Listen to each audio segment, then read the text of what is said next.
يضلله فلا هادي له أشهد أن لا إله إلا الله وحده لا شريك له وأشهد أن محمدًا عبده ورسوله اللهم صل على محمد وعلى آل محمد كما صليت على إبراهيم وعلى آل إبراهيم إنك حميد مجيد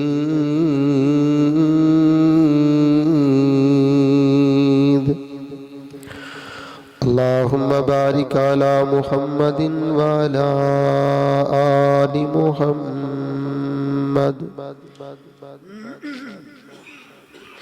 كما باركت على إبراهيم وعلى آل إبراهيم إنك حميد مجيد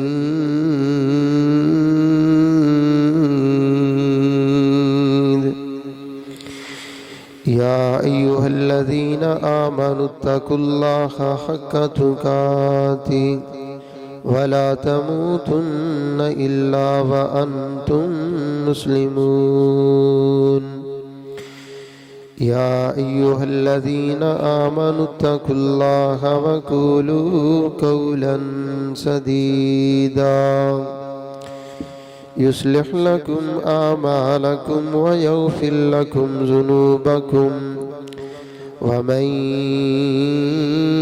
يطع الله ورسوله فقد فاز فوزا عظيما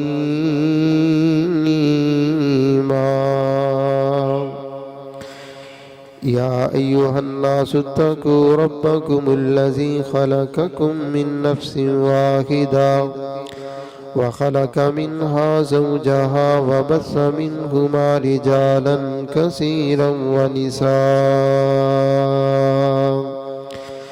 واتقوا الله الذي تساءلون به والأرحام إن الله كان عليكم رقيبا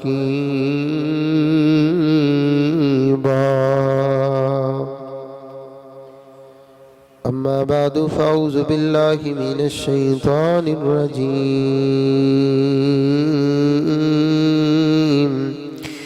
بسم الله الرحمن الرحيم إنما المؤمنون إخوة فأصلحوا بين أخويكم واتقوا الله لعلكم ترحمون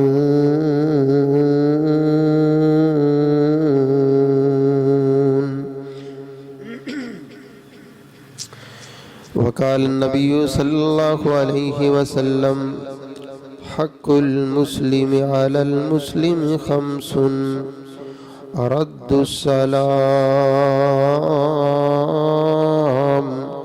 وعيادة المريض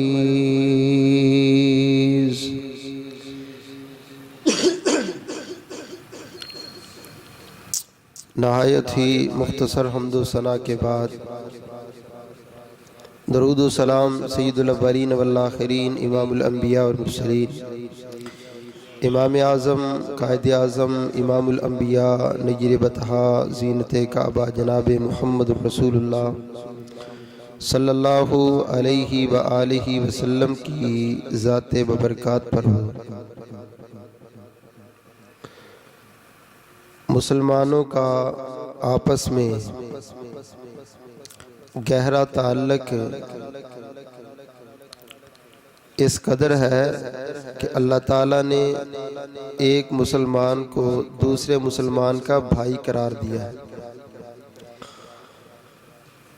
اور اس اخوت اور اس تعلق کے اللہ تعالیٰ نے کچھ حقوق بیان کیے ہیں۔ ایک حدیث میں رسول اللہ صلی اللہ علیہ وسلم نے فرمایا کہ مسلمان کے مسلمان پر 6 حق ہیں، اور دوسری حدیث میں فرمایا کہ مسلمان کے مسلمان پر 5 حق ہیں۔ باقی ساری چیزیں وہ ہیں جن کے اندر 6 ہے، ان میں اضافہ صرف اس چیز کا ہے کہ جب مسلمان کو نصیحت طلب کرے تو اس کو اچھی نصیحت کرے، یہ 6واں حق ہے۔ باقی حقوق سارے وہ ہیں، سلام کہنا، مریض کی تیمارداری کرنا، نماز جنازہ پڑھنا، اور جب وہ الحمدللہ کہے چھینک لے کے یرحمک اللہ کہنا، اور جب دعوت دے اس کی دعوت کو قبول کرنا۔ تو مسلمان کا یہ مسلمان پر حق ہے کہ جب وہ بیمار ہو جائے جا کے اس کی عیادت کرے، بیمار پرسی کرے۔ عیادت کرنا، بیمار پرسی کرنا، یہ مسلمان کا مسلمان پر حق ہے، مسلمان پر واجب اور ضروری ہے، کیونکہ صحت اور بیماری یہ زندگی کا حصہ ہے۔ کوئی انسان ایسا نہیں جس کی پوری زندگی میں کبھی کوئی بیماری نہ ہو، اور کوئی انسان ایسا نہیں جو کہے کہ جب سے میں پیدا ہوا ہوں آج تک بیماری ہوں۔ صحت اور زندگی، بیماری یہ زندگی کے اندر آنے جانے والی چیزیں، تو جب بندہ بیمار ہوتا ہے تو اس کو دوسرے کی مدد، دوسرے کی ضرورت ہوتی ہے، اور وہ بندہ محتاج بن جاتا ہے۔ اس لیے فرمایا کہ اپنے اس بھائی کی مدد کرنا یہ تمہارے اوپر حق ہے، لازم اور واجب ہے۔ اس کے بڑے فائدے ہیں۔ جب بندہ کسی بیمار کی عیادت کرتا ہے تو اس کے بے شمار فائدے ہیں۔ ایک فائدہ تو یہ ہوتا ہے کہ مریض کی دلجوئی ہوتی ہے، وہ خوش ہوتا ہے میری عیادت کے لیے کوئی آیا۔ دوسرا یہ ہوتا ہے کہ اس کو حوصلہ دیا جاتا ہے جا کے، کوئی بات نہیں بھائی، آج بیمار ہے تو کل تو ٹھیک ہو جائے گا، بیماری ہمیشہ نہیں رہنی۔ اور تیسرا اس میں بڑا فائدہ یہ ہوتا ہے کہ ملاقات کرنے سے، ملنے سے محبت پیدا ہوتی ہے۔ اور چوتھا فائدہ بندے کی اپنی ذات کو یہ ہوتا ہے کہ بندہ بیمار کو، پریشان حالت والے کو، دکھی کو دیکھ کے اللہ کا شکر کرتا ہے، یا اللہ شکر ہے میں تندرست ہوں۔ یہ مریض کو دیکھنے کے بعد اس کے اندر احساس پیدا ہوتا ہے، پہلے پیدا نہیں ہوتا۔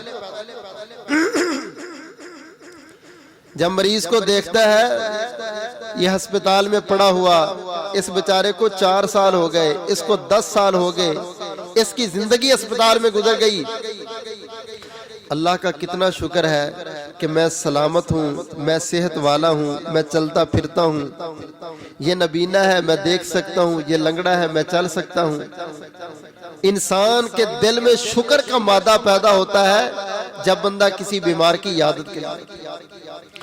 اور اسی لیے تاجدار مدینہ امام الانبیاء جناب محمد رسول اللہ صلی اللہ علیہ وسلم نے بڑے ہی پیارے کلمات سکھلائے کہ جب تم کسی بندے کو دیکھو وہ ویل چیئر پر بیٹھا ہوا ہے، تم کسی بندے کو دیکھو وہ کسی بڑی مصیبت میں ہے، جب تم دیکھو وہ کسی بڑی بیماری میں ہے، کسی بڑی آفت میں ہے، کسی بڑی مصیبت میں ہے، تو اس وقت اپنی زبان سے فوراً اللہ کی شکر کے، اللہ کی تعریف کے اور اس بیماری سے بچنے کے کلمے نکالیں۔ یہ شکر کا طریقہ ہے نا، دیکھے گا بیمار کو تو اس کی زبان پر شکر کے جملے جاری ہو جائیں گے، اللہ اکبر کبیرہ، اور کتنے پیارے جملے سکھائے امام الانبیاء جناب محمد رسول اللہ صلی اللہ علیہ وسلم نے فرمایا کہ آفت زدہ کو دیکھو، مصیبت زدہ کو دیکھو، پریشان حال کو دیکھو، بیماریوں میں مبتلا بندے کو دیکھو، انسان اپنی زبان سے جب یہ جملے کہتا ہے الحمدللہ الذی عافانی مما ابتلاک بہ وفضلنی علی کثیر ممن خلق تفضیلا۔ اللہ پاک تیرا کتنا بڑا شکر ہے، تیری کتنی بڑی رحمت ہے میرے مالک، تو نے اس بندے کو جو بیماری لگائی ہے مجھے نہیں لگائی، اس بیماری سے مجھے محفوظ کیا۔ اللہ مجھے کائنات کے بہت سارے لوگوں میں سے تو نے اچھا بنایا، فضیلت میں اعلیٰ بنایا، درجے میں اعلیٰ بنایا۔ امام الانبیاء جناب محمد رسول اللہ صلی اللہ علیہ وسلم نے فرمایا، جب کسی کو مصیبت میں دیکھو، پریشانی میں دیکھو، دکھوں میں دیکھو، بڑی آفت میں دیکھو، اپنی زبان سے یہ جملے کہہ کے اللہ کا شکر ادا کیا کرو۔ الحمدللہ الذی عافانی مما ابتلاک بہ وفضلنی علی کثیر ممن خلق تفضیلا۔ اللہ تیرا کتنا بڑا احسان اور شکر ہے میرے مالک، تو نے مجھے بچا لیا، اس مصیبت سے بچانے والا تو ہے، بیماریاں لگانے والا تو ہے، عافیتیں دینے والا تو ہے۔ بندے کا تعلق اللہ سے بڑھے گا، بندے کے نظریے اور عقیدے کے اندر مالک کا تقرب حاصل ہوگا، اللہ پاک سے رابطہ اور تعلق کے اندر مضبوطی پیدا ہو جائے گی۔ اور صرف یہیں پر بس نہیں، امام الانبیاء جناب محمد صلی اللہ علیہ وسلم کی حدیث صحیح مسلم کے اندر موجود ہے، میرے محبوب پیغمبر نے فرمایا، ان المسلم اذا عاد اخاہ المسلم لم یزل فی غرفۃ الجنت حتی یرجع۔ میرے صحابہ، جب تک کوئی مسلمان بندہ کسی مسلمان کی عیادت کے لیے جاتا ہے، بیمار پرسی کے لیے جاتا ہے، اس کی حالت کا پتہ لینے کے لیے جاتا ہے، میرے محبوب نے فرمایا، کائنات والو، جب تک یہ مومن بندہ اس بیمار کے پاس بیٹھا رہتا ہے، تاجدار مدینہ صلی اللہ علیہ وسلم نے فرمایا، لم یزل فی غرفۃ الجنت، غرفۃ الجنت، غرفۃ الجنت، جنت کی کیاریاں، جنت کے باغات، جنت کی خوشبوئیں، جنت کے پھل ہیں۔ دنیا والوں، بیٹھا تو مریض کے پاس ہے، بیٹھا تو اپنے پڑوسی کے پاس ہے، بیٹھا تو اپنے رشتہ دار کے پاس ہے، مگر اللہ پاک کو بیماروں کے پاس جانا اتنا پسند ہے، اللہ پاک کو مریضوں کی عیادت اتنی پسند ہے، اللہ پاک کو مریض کے پاس جانے والا بندہ اتنا پسند ہے۔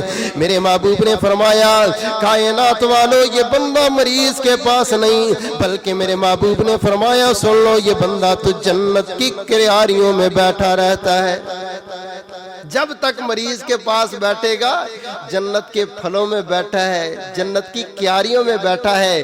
اور مریض کے پاس بیٹھنا معمولی عمل نہیں، اللہ اس بندے کو اتنا پسند کرتے ہیں کہ اس جگہ کو اللہ جنت کے اندر بیٹھنے کے مترادف قرار دیتا ہے۔ اللہ ہمیں مریضوں کی عیادت کرنے کی توفیق عطا فرمائے۔ بڑی عظمت کی بات ہے، اسلام کو یہ بڑا پسند ہے کہ مومن اپنے مومن بھائی کی بیماری پر اس کے گھر جائے، اس کی عیادت کرے۔ اللہ اکبر کبیرہ۔ امام الانبیاء جناب محمد صلی اللہ علیہ وسلم کی حدیث جامع ترمذی کے اندر موجود ہے، فرمایا، میرے صحابہ، جب کوئی مومن بندہ کسی مومن کی عیادت کے لیے اس کی بیماری کا پتہ چلا، اس کی بیمار پرسی کرنے کے لیے گھر سے نکل گیا، پتہ لینے کے لیے، عیادت کے لیے چلا گیا، رسول کریم صلی اللہ علیہ وسلم نے فرمایا، کائنات والو، یہ بندہ اپنے گھر سے نکلتا ہے، آسمان سے اللہ پاک نے ایک فرشتے کی ڈیوٹی لگائی ہے جو آوازیں دینا شروع کر دیتا ہے، وَنَادَ مُنَادٍ فِي السَّمَاءِ،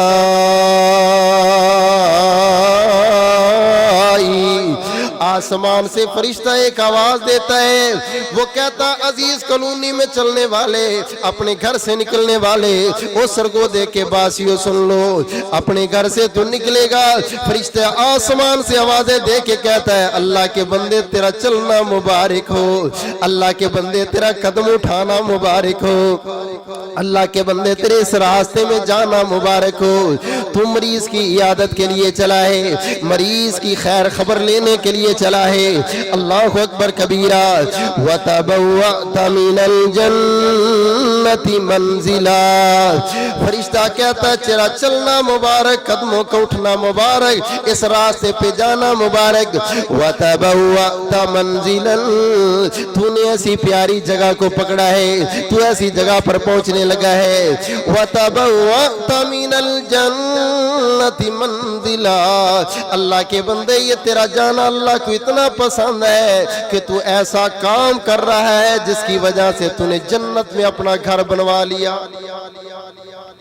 دنیا میں مریض کی عیادت کے لیے جا رہا ہے, اللہ فرماتے جب تک بیٹھے گا جنت کی کیاریوں میں بیٹھے گا, آسمان پہ فرشتہ آوازیں دے دے کے کہتا ہے او گھر سے نکلنے والے تو عامی بندہ نہیں ہے, تو بڑا عظیم ہے, تیرا چلنا بڑا عظیم ہے, تیرے قدم بڑے عظیم ہے, اور تو ایسا عمل کر رہا ہے جس کی وجہ سے تو نے اپنا گھر جنت کے اندر بنا لیا.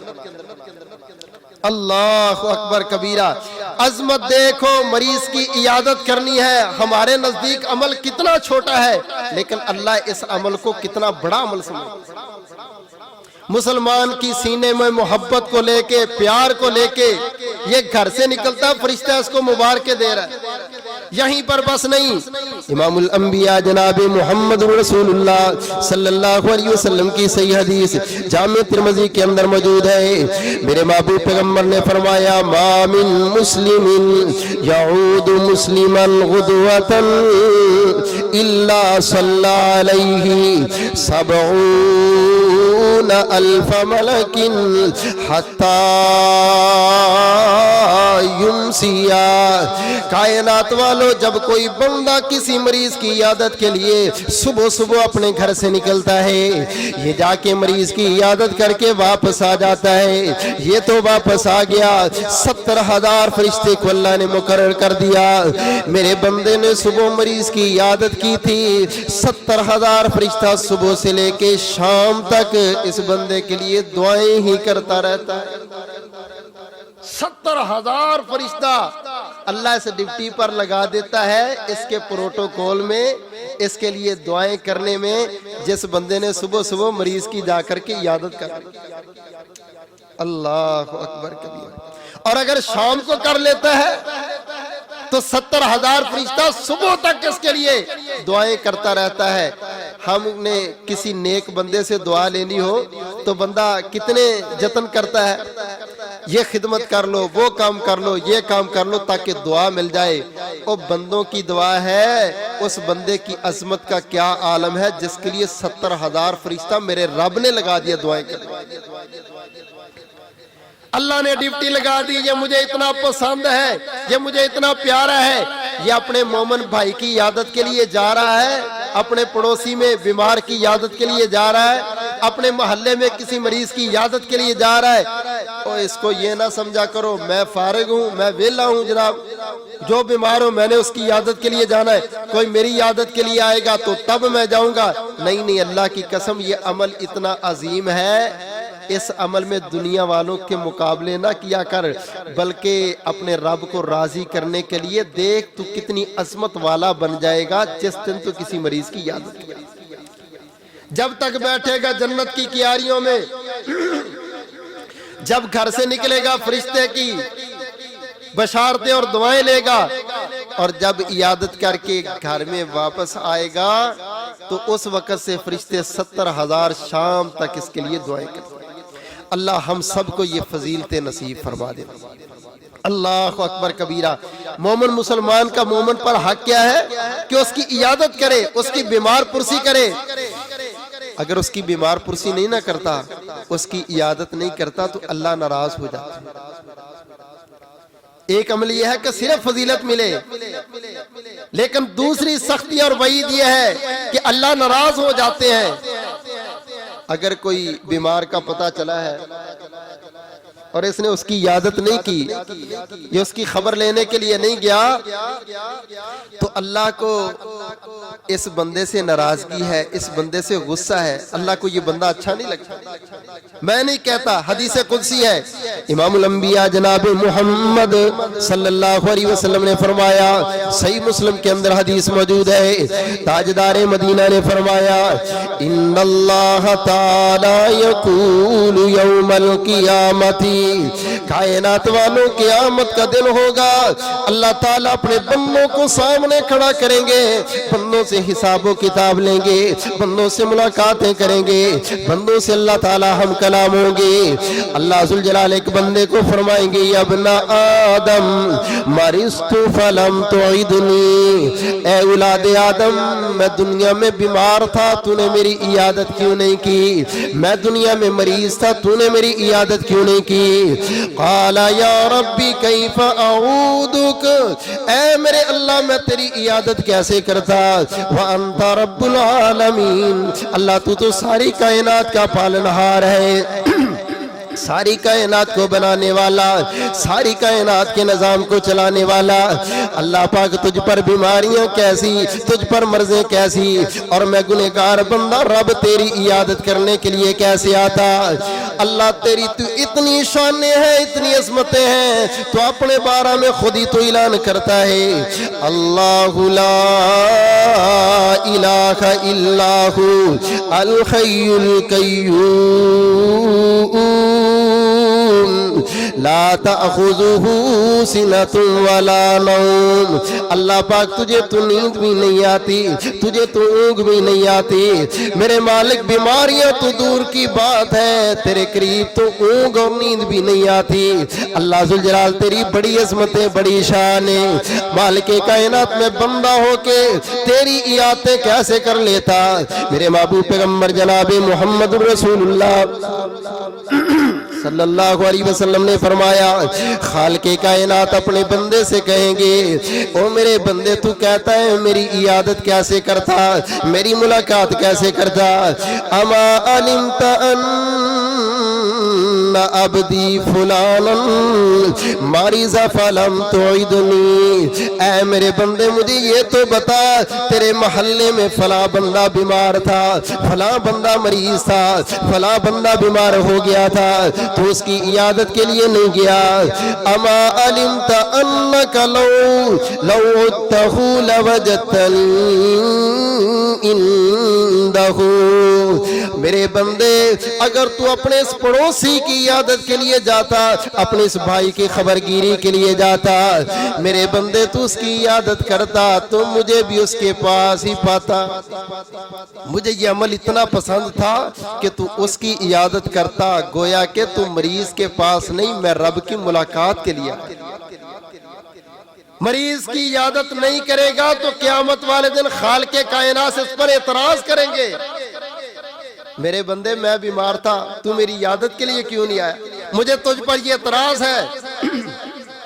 اللہ اکبر کبیرہ، اللہ کو کتنا پسند ہے یہ عمل، مریض کی عیادت کرنا، مریض کے پاس جانا، اس کی خبر گیر کرنا، اس کے لیے حوصلہ افزائی کرنا، خیر کی بات کہنا۔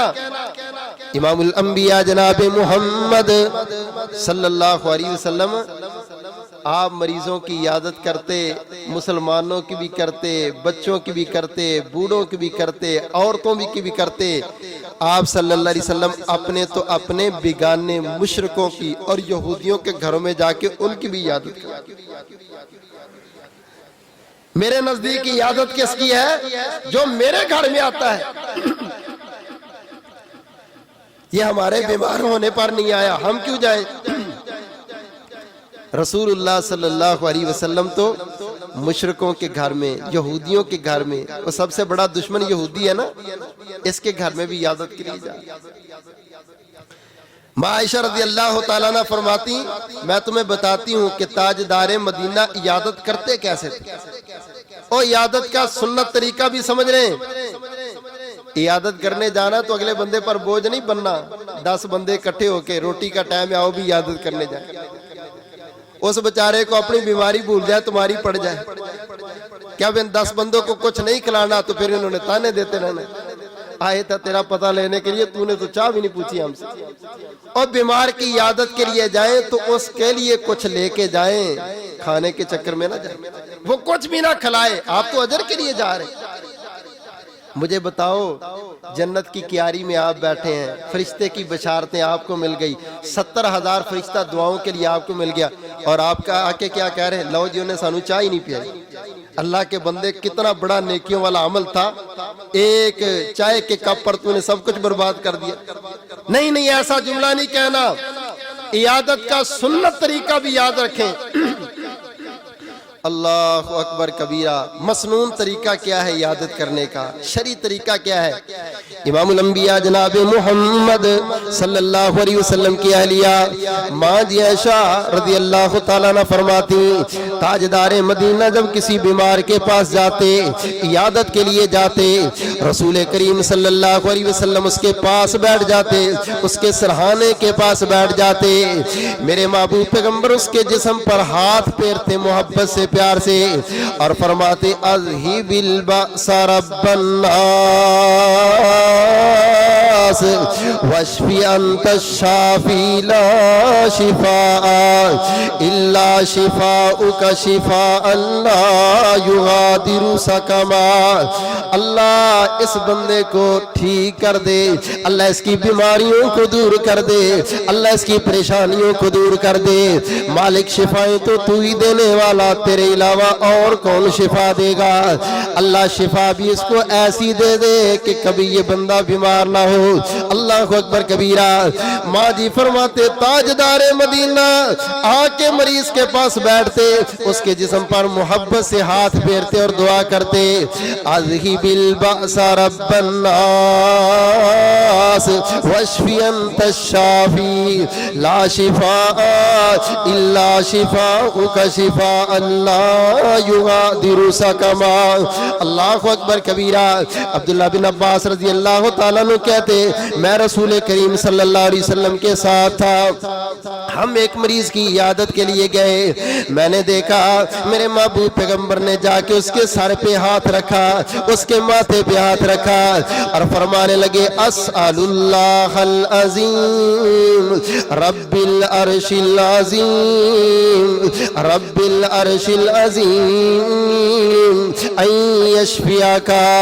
تاجدار مدینہ صلی اللہ علیہ وسلم نے اس کے چہرے پر ہاتھ رکھا، اس کے ماتھے پہ ہاتھ رکھا، اور 7 دفعہ یہ دعا پڑھی، اور فرمایا عبداللہ بن عباس سن لو، جو بندہ بھی کسی مریض کے پاس آتا ہے اور آ کے 7 دفعہ یہ دعا پڑھ لیتا ہے، دعا بھی بڑی مختصر سی ہے، اسأل اللہ العظیم رب العرش العظیم ان یشفیک۔ عبداللہ بن عباس جو بندہ 7 مرتبہ مریض کے پاس اس دعا کو پڑھ کے دم کر دیتا ہے، موت کے علاوہ اللہ ہر بیماری سے محفوظ کر لیتا ہے۔ اللہ اکبر کبیرہ۔ تاجدار مدینہ عیادت کے لیے جاتے، دعائیں پڑھتے، جا کے دم کرتے، اچھی باتیں کرتے۔ اللہ اکبر کبیرہ۔ صحابی کہتے ہم بھی ساتھ تھے، رسول اللہ صلی اللہ علیہ وسلم نے ایک عرابی بدوی دیہاتی بندے کی عیادت کے لیے چلے گئے، اور آپ کی عادت تھی آپ عیادت کے لیے جاتے تو اچھی باتیں کرتے، اچھے جملے کہتے۔ رسول کریم صلی اللہ علیہ وسلم اس کی عیادت فرما رہے ہیں، اور ساتھ فرمانے لگے اس بندے کو دیکھا یہ بیچارہ بخار کی وجہ سے ہائے ہائے کی آوازیں نکال رہا ہے۔ فرمایا لا بأس طہور انشاءاللہ، کوئی بات نہیں بھئی، صبر کر صبر کر، یہ بخار تو تیری بیماری کو بھی ختم کر دے گا اور تیرے گناہوں کو بھی ختم کر دے گا، دھو دے گا گناہوں کو۔ اللہ اکبر کبیرہ۔ یہ بیچارہ بوڑھا بندہ تھا بھی عرابی اور بدوی، اس کو بخار بھی زیادہ چڑھا ہوا تھا تو غصہ بھی اس کو زیادہ چڑھ گیا۔ کہتا لو جی لو، آپ کہہ رہے لا باس طہور انشاءاللہ، کوئی بات نہیں ٹھیک ہو جاؤ گے، ٹھیک ہونے والی کون سی بات ہے؟ کلا بل ہم کثیر، مجھے تو بخار بہت زیادہ چڑھ گیا ہے، اتنا بخار ہے بل ہم تفور، جس طرح آگ پھٹک رہی ہوتی ہے نا اور آگ تندور سے نکلتی ہے، شعلے نکلے، میرا بخار تو اس طرح بڑھتا ہی جا رہا ہے۔ الا شیخ کبیر، اس بخار نے تو لگتا ہے مجھے بوڑھا کر دینا ہے، تزیدہ القبور، اور ایسے لگتا ہے کہ یہ بخار تو مجھے قبروں میں ہی لے جائے، مار کے چھوڑے گا، مجھے ایسے نہیں چھوڑتا۔ رسول اللہ صلی اللہ علیہ وسلم اس کو کیا فرما رہے ہیں؟ لا باس طہور انشاءاللہ، اللہ ٹھیک کر دے گا، ٹھیک ہو جائے گی۔ اور یہ آگے سے کیا کہتا ہے؟ آپ کہہ رہے ٹھیک ہو جائے گا، بخار تیز ہوتا جا رہا ہے، بوڑھا مجھے کرتا جا رہا ہے اور قبروں میں لے جا کر کے چھوڑے گا۔ رسول اللہ صلی اللہ علیہ وسلم نے سنا، فرمایا اچھا فنعم اذن، اگر تو ایسے کہتا ہے تو چلو پھر ایسے ہی ہوگا۔ اتنی بات صرف کی، اس کو آگے سے یہ نہیں کہا ایسے جملے نہ بولو، ایسی باتیں نہ کرو، غلط کہہ رہے ہو۔ صحابہ کہتے ہیں محبوب نے ایسے کہہ دیا کہ پھر ایسے کہتا ہے تو ایسے ہی ہوگا، ویسے ہی ہوا۔ اگلے دن صبح صبح یہ بابا فوت ہو۔ بیمار بندہ جو ہے نا، اس کو چاہیے کہ اپنے اوپر کنٹرول کرے، منہ سے کوئی ایسی باتیں نہ نکالے۔ مریض صبر کرنا چاہیے مرض کے اندر، اور اگر مریض ایسی ویسی باتیں کرے تو اس سے بحث نہیں کرنی۔ تاجدار مدینہ نے اس سے بحث نہیں کی تو ہمیں بھی اس سے بحث نہیں کرنی۔ اگر جاہل اپنی جہالت کی وجہ سے کوئی جملے کہہ رہا ہے تو تمہیں یہ چاہیے تب بھی چپ کر جاؤ، پی جاؤ، اس کو آگے سے جواب نہ دو۔ اس لیے فرمایا نا لکنوا موتاکم لا الہ الا اللہ، جو فوت ہونے لگے نا تو اس کے پاس تم کلمہ پڑھا کرو لا الہ الا اللہ۔ اس کو یہ نہیں کہنا کہ تو پڑھ، بس اس کے پاس پڑھو۔ ایسا نہ ہو بیماری کی وجہ سے، پریشانی کی وجہ سے وہ یہ کہہ دے کہ میں نہیں اس کو مانتا یا میں نہیں پڑھتا، تم اس کے پاس پڑھنا شروع کر دو تاکہ تم سے سن کے اس کی زبان پر بھی یہ کلمہ جاری ہو۔ اللہ اکبر کبیرہ۔ رسول اللہ صلی اللہ علیہ وسلم نے عیادت کا مسنون طریقہ کیا بتایا؟ آپ جائیں اس کے پاس بیٹھے اور اس کو دم کریں۔ ویسے میں نے بڑی حدیثیں پڑھی ہیں عیادت والی، مجھے کوئی ایک حدیث بھی نظر نہیں آئی کہ جس کے اندر صحابہ گھر میں گئے عیادت کے لیے اور انہوں نے پروٹوکول سے کھانے پکا کے آگے رکھے۔ جو ہمارے نظریات ہوتے ہیں، اللہ اکبر کبیرہ، اجر اس کا بڑا ہے، ثواب اس کا بڑا ہے۔ ابراہیم نامی ایک تابعی ہیں، کہتے ہیں ام درداء کے پاس میں آتا تو مجھے پوچھتی تیری بیوی کا کیا حال ہے؟ بوڑھی اماں تھی ام درداء، صحابیہ ہیں، یہ ان کا شاگرد ہے۔ تو میں بتاتا اماں جی وہ بیمار ہے۔ فرماتی اچھا بیٹھ، پھر مجھے کھانا کھلاتی اور کبھی کبھی مجھے کھانا ساتھ بھی دے دیتی، اپنی بیگم کے لیے لے جا۔ تو کافی دنوں کے بعد ایک دن مجھے پوچھا کیا حال ہے تیری بیگم کا؟ میں نے کہا جی اب ٹھیک ہے ماشاءاللہ۔ فرمایا اچھا، پھر معلوم ہوا کہ اب تو کھانا اپنے گھر کھا سکتا ہے، اب میں تجھے نہیں کھلاتا۔ کیا معلوم ہوا کہ جب تک کسی کے گھر میں مرض ہے ان کی خدمت کرو، ان کو کھانے کھلاؤ، پکا کے ان کے گھر میں بھیج دو۔ پڑوسی اس کی بیگم بیمار ہے، بیچارے نہیں پکا سکتے ہوں گے، پکا کے ان کے گھر کھانا بھیجو۔ واللہ یہ بڑے اجر کا کام ہے، یہ بڑے اجر کا۔ ٹھیک ہے اس پر تیری اخبار میں خبر نہیں لگے گی، فوٹو نہیں آئے گی، لیکن اللہ کے نزدیک تیرا مقام بڑا بن جائے گا۔ اللہ ہمیں مریضوں کی عیادت کرنے کی توفیق عطا فرمائے۔ اللہ اکبر کبیرہ۔ امام الانبیاء جناب محمد صلی اللہ علیہ وسلم ام صاحب کے پاس گئے۔ تاجدار مدینہ نے دیکھا ام صاحب بیمار ہے، میرے محبوب کی صحابیہ بڑی ہی نیک ہے۔ رسول اللہ صلی اللہ علیہ وسلم نے دیکھا ام صاحب بخار کی وجہ سے اس کا جسم بڑا گرم ہے، بڑا ہی زیادہ گرم ہے۔ رسول اللہ صلی اللہ علیہ وسلم نے فرمایا ام صاحب کیا بن گیا؟ کہنے لگی محبوب بخار نے میرا برا حال کر دیا، جان ہی نہیں چھوڑ رہا، بس بڑھتا ہی جا رہا ہے۔ کچھ جملے سخت کہہ دیے۔ رسول اللہ صلی اللہ علیہ وسلم نے فرمایا لا تسب الحمى، ام صاحب بخار کو گالیاں نہیں دیتے، بیماری کو برا نہیں کہتے۔ کیوں؟ فإنها تذهب خطايا بني آدم كما يذهب الكير خبث الحديد۔ ام صاحب بخار تو بندے کے جسم سے اس طرح گناہوں کو ختم کر دیتا ہے جس طرح آگ لوہے سے زنگ کو ختم کر دیتی ہے۔ یہ بیماری، یہ بخار، یہ آفت تو گناہوں سے دھونے کے لیے تجھ پر آتی ہے، اور اللہ اس پر بڑے پیکج دیتے ہیں، بڑے پیکج دیتے ہیں۔ رسول اللہ صلی اللہ علیہ وسلم نے فرمایا، صحیح بخاری کے اندر حدیث موجود ہے، فرمایا اذا مرض العبد او سافر كتب له بمثل ما كان يعمل مقيما صحيحا۔ اے میرے صحابہ، جب کوئی بندہ بیمار ہو جاتا ہے یا مسافر ہو جاتا ہے، بیماری کے اندر بندے کی روٹین ٹوٹ گئی، اذکار کی روٹین، عبادات کی روٹین، نوافل کی روٹین، اللہ کے ذکر کی روٹین، قرآن کی تلاوت کی روٹین، بیماری کی وجہ سے اس طرح قرآن نہیں پڑھ سکا، نفلی روزے نہیں رکھ سکا، اللہ اللہ نہیں کر سکا، اذکار نہیں کر سکا، نوافل اور سنن نہیں پڑھ سکا، یا سفر کی وجہ سے اس بندے کی یہ چیزیں رہ گئی، اللہ تعالیٰ فرشتوں سے فرماتے ہو، فرشتوں میرا بندہ بیماری کی وجہ سے اپنی عبادت کی روٹین برقرار نہیں رکھ سکا، میرے فرشتوں بیماری تو میں نے لگائی ہے، میرا مریض بندہ یہ نفل نہیں پڑھے گا، تم اس کے نام اعمال میں اجر پھر بھی لکھنا، میرا بندہ قرآن نہیں پڑھ سکے گا، اس کے نام اعمال میں اجر پھر بھی لکھنا، میرا بندہ نفلی روزے نہیں رکھ سکے گا، اس کے نام اعمال میں ثواب پھر بھی لکھ دینا۔ اللہ اکبر کبیرہ۔ اللہ تعالیٰ مریض کو یہ پیکج دیتے ہیں بیماری کے اندر، بیماری کی وجہ سے جو نیکیاں نہیں کر سکا، اپنی صحت والی زندگی میں نیکیاں کرتا تھا، اللہ بیماری کی وجہ سے رہنے والی نیکیوں کا اجر پورے کا پورا دے دیتے۔ اللہ اپنے مومن بندے سے کتنا پیار کرتے ہیں، اللہ تعالیٰ اس کو نیکیوں میں محروم نہیں ہونے دیتے۔ اللہ اکبر کبیرہ۔ اس کا پیکج نیکیوں والا پورا چلتا رہتا ہے۔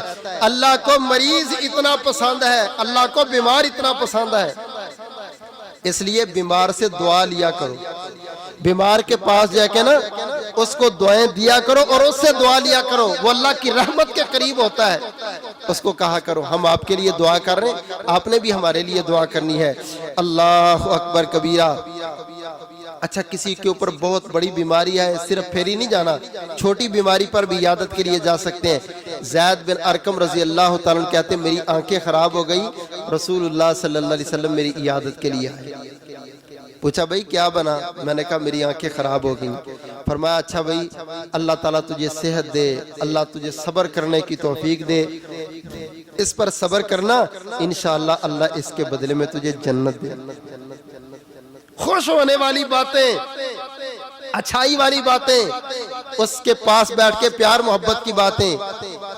اس بیچارے کی ٹانگ اگر اللہ نہ کرے ٹوٹی ہے تو اس کو دبا دبا کے چیک نہیں کرنا، کبھی مروڑ کے ادھر کبھی پھر کیا ہوا تھا، کیسے آپ گرے تھے، بھائی چھوڑ دو بس ٹھیک ہے، سائڈ پہ بیٹھ کے۔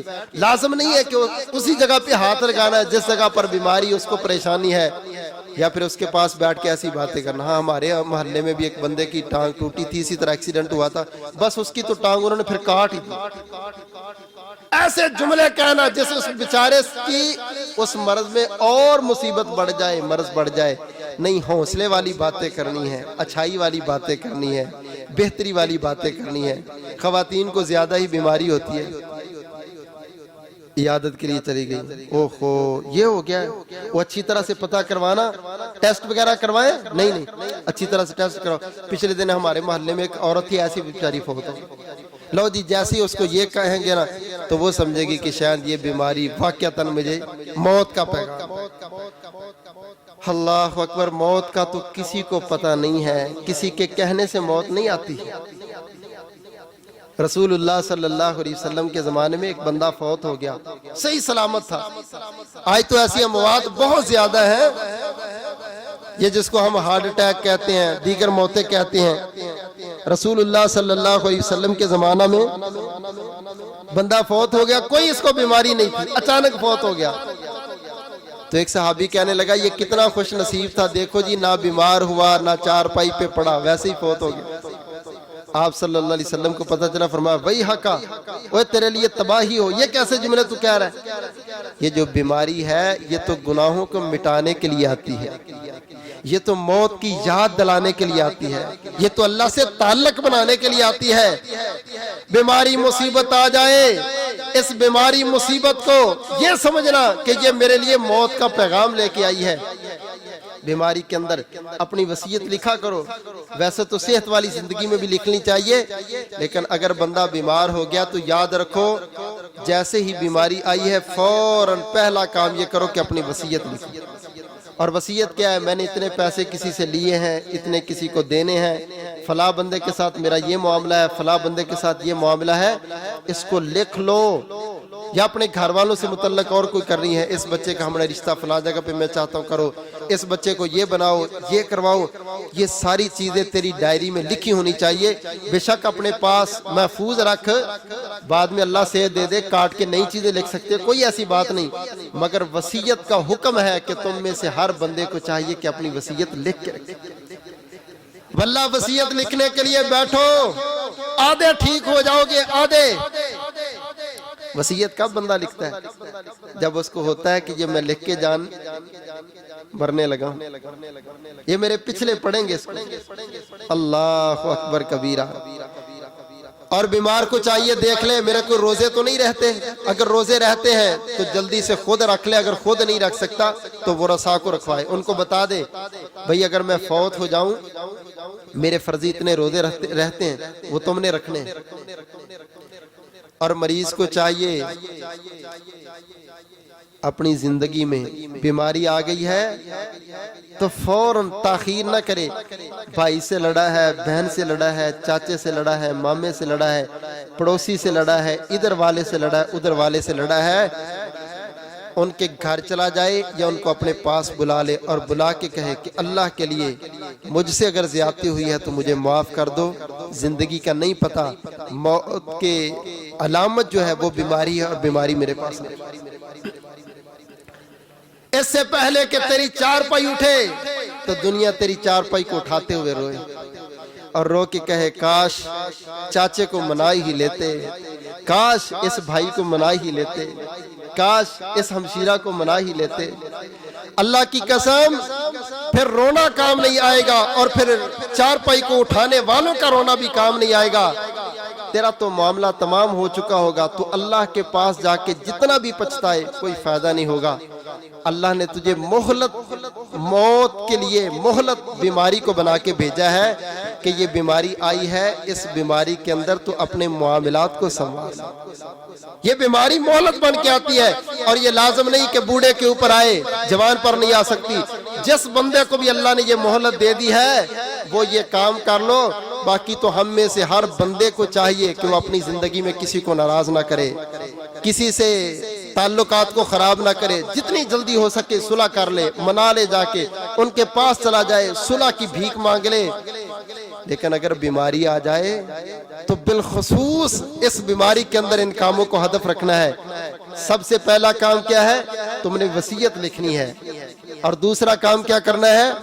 اگر تمہارے ذمے کوئی نمازیں رہتی ہیں بیماری کے اندر جو رہ گئی، روزے رہتے ہیں، یہ لکھ کے دو کہ بھئی میری اتنی نمازیں، اتنے روزے میں نہیں رکھ سکا.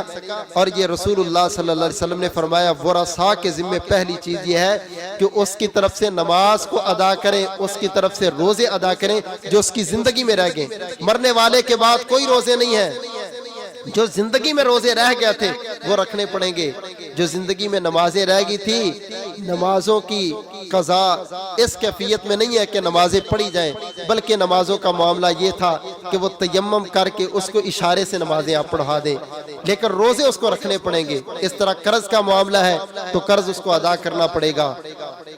لڑائی جھگڑا ہے تو صلح جا کے کر لے، اور کسی سے کوئی لین دین کا معاملہ ہے تو وہ جا کر کے کر لے. اور اگر اپنی زندگی میں اس نے کوئی معاملات کیے ہیں کہ اللہ کے راستے میں مسجد کو دیتا ہوں، مدرسے کو دیتا ہوں، جہاد میں دیتا ہوں، فلاں بیوہ کو دیتا ہوں، فلاں جگہ پہ دیتا ہوں، تو یہ لکھ کے باقاعدہ اپنی اولاد کو کہہ دے میرے بچوں میں نے اپنی زندگی میں یہ صدقہ جاریہ بنایا تھا، میرے مرنے کے بعد میں چاہتا ہوں اس کو جاریہ ساری رکھو. تیری زبان کے اتنے جملے ہوں گے قبر میں جا کے تجھے احساس ہوگا کہ یہ جملے تیرے لیے کس قدر تیری درجات کی بلندی کا باعث بنے. اللہ تعالیٰ سمجھ کے عمل کی توفیق عطا فرمائے. اللہ ہماری اصلاح فرما دے. اللہ کریم مریضوں کی عیادت کرنے کی توفیق دے.